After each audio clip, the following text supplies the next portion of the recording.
2024년 12월 17일 화요일 미국 증시 요약입니다. 금일 미국 증시는 하락 마감했습니다. 연준의 금리 결정과 내년 경제 전망에 대한 불확실성 속에 투자 심리가 위축되면서 증시가 하락했습니다. 다우지수는 1978년 이후 최장기간인 9일 연속 하락세를 기록했습니다. S&P 500 지수도 0.4% 하락했고 11개 섹터 중 10개 섹터가 하락세를 보였습니다. 10년물 국채금리는 4.40%로 거의 변동이 없었습니다. 바이타놀리지의 아담 크리스플리는 최근 시장 분위기가 좋지 않았는데 월요일에 투자자들이 시장폭 악화에 대한 우려를 키우면서 더욱 악화되었다. 투자자들은 연준의 금리 인하 속도를 늦출 가능성에 대해서 우려하고 있다.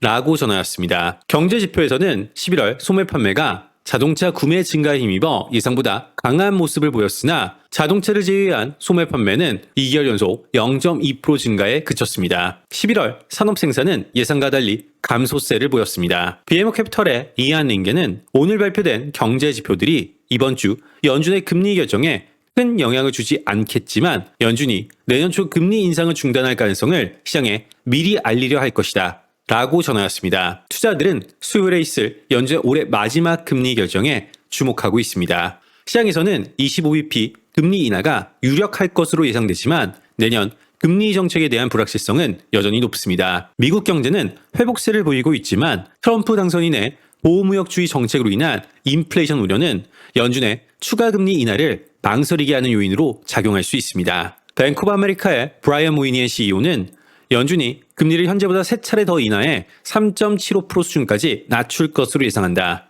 경기가 예상보다 견조하지만 잠재적인 위험 요인도 존재하기 때문에 연준은 금리 인하에 신중해야 한다.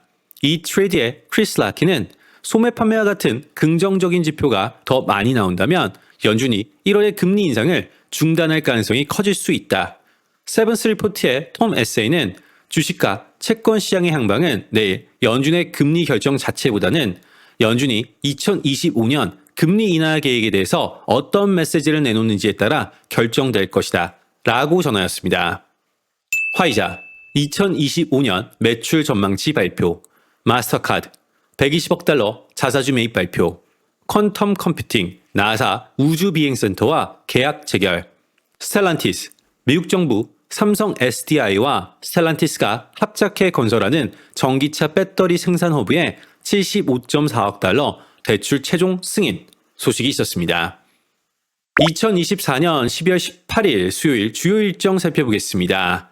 경제지표는 19시 유럽 11월 CPI 상승률, 21시 미국 MBA 모기지 신청 건수, 22시 30분 미국 11월 주택 착공 건수, 22시 30분 미국 11월 건축 허가 건수, 00시 30분 미국 EIA 원유 재고, 04시 미국 기준금리 결정, 04시 30분 미국 FOMC 기자회견이 예정되어 있습니다.